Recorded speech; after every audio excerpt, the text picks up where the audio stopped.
എൻ്റെ ദൈവമേ, എൻ്റെ ദൈവമേ, നീ എന്നെ കൈവിട്ടതെന്ത്? എന്നെ രക്ഷിക്കാതെയും എൻ്റെ ഞരക്കത്തിൻ്റെ വാക്കുകൾ കേൾക്കാതെയും നീ അകന്നു നിൽക്കുന്നതെന്ത്? ദൈവം കൈവിട്ടതുപോലെ, ദൈവം കേൾക്കാത്തതുപോലെ, അകന്നു നിൽക്കുന്നത് പോലെ അനുഭവപ്പെടുന്ന ആരെങ്കിലും ഇന്ന് പകൽ ഈ സന്ദേശം കേൾക്കുന്നുണ്ടെങ്കിൽ, പരിശുദ്ധാത്മാവ് പറയുന്നു, നിന്റെ ദൈവം ഇന്നു പകൽ നിനക്ക് വേണ്ടി ചില യുദ്ധങ്ങളെ നിർത്തൽ ചെയ്യുകയാണ്. ദൈവം അകന്നു നിൽക്കുന്നത് പോലെയാണ് നിനക്ക് തോന്നുന്നത്. കാരണം ദൈവം ഒന്നും മിണ്ടുന്നില്ല. ദൈവം കേൾക്കാത്തതുപോലെ, അടുത്തു വരാത്തതുപോലെ, ശക്തി കുറയുന്നത് പോലെ, ബലം ക്ഷയിക്കുന്നത് പോലെ, കണ്ണു മങ്ങുന്നത് പോലെ, അവസാന തുള്ളി രക്തവും ശരീരത്തിൽ നിന്ന് വാർന്നു പോകുന്നത് പോലെ, രക്തവും വെള്ളവും പുറപ്പെട്ട മാത്രയിൽ ഒടുവിലത്തെ നിലവിളി ഉയരുന്നത് പോലെ നിങ്ങൾക്ക് അനുഭവപ്പെട്ടുകൊണ്ടിരിക്കുന്ന ഈ പകൽ പരിശുദ്ധാത്മാവ് വ്യക്തമായി സംസാരിക്കുന്നു.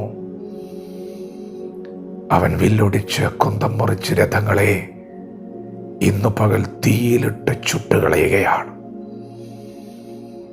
ശക്തി കുറഞ്ഞു പോകുന്നു എന്ന് നിനക്ക് തോന്നുന്ന ഈ പകൽ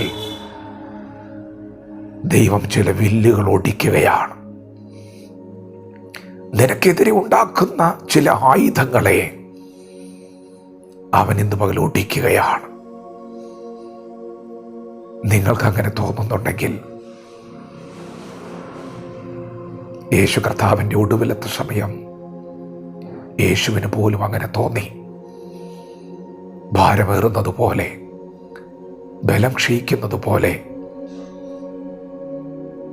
പ്രാണൻ വിട്ടുപോകുന്നത് പോലെ ഒരു നിലവിളിയായിരുന്നു, ദൈവമേ, നീ എന്നെ കൈവിട്ടതെന്ത്? പ്രിയപ്പെട്ടവരെ, അവൻ നിന്നെ കൈവിടുന്ന ദൈവമല്ല. അവൻ ഒരു നാളും കൈവിടുന്ന ദൈവമല്ല.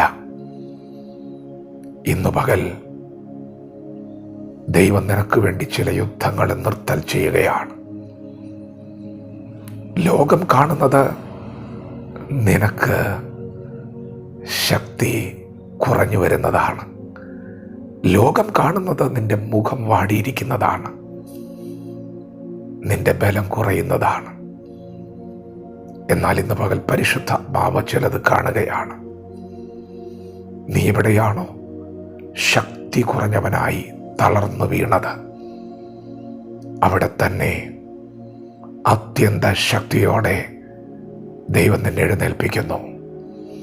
എവിടെയാണോ നീ ഉറക്കെ നിലവിളിച്ച് നെടുവീർപ്പെട്ടത്, അവിടെ തന്നെ ജയത്തിൻ്റെ കൊടിത ഉയർത്താൻ പോവുകയാണ്.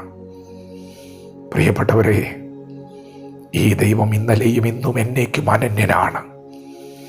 ഇന്നലകളിൽ പിതാക്കന്മാരുടെ ജീവിതത്തിൽ അവൻ എങ്ങനെ പ്രവർത്തിച്ചുവോ, അവൻ എങ്ങനെ കരുണ കാണിച്ചുവോ, അതുപോലെ തന്നെ കാൽവറിയിൽ പുത്രൻ നിലവിളിച്ചപ്പോൾ അതേ മറുപടി, അതേ കരുണ കാണിച്ചു. ആ ദൈവം ഇന്ന് പകൽ നിന്നെ മറികടന്ന് പോകുമെന്ന് നീ ചിന്തിക്കരുത്. നിന്റെ നിലവിളി ഉയർന്ന മണ്ണിൽ നിനക്കൊരു മഹത്വം ദൈവം മറച്ചിട്ടുണ്ട്. നിന്റെ സഹനത്തിൽ ദൈവശക്തി വ്യാപരിക്കുന്നുണ്ട്. ലോകം കാണുന്നത് പോലെയല്ല ദൈവം കാണുന്നത്. ലോകം നോക്കുമ്പോൾ ദൈവം എവിടെയെന്നാണ് ചോദ്യം. ഉത്തരം തരും കേട്ടോ. ഉത്തരം വരാൻ പോവുകയാണ്.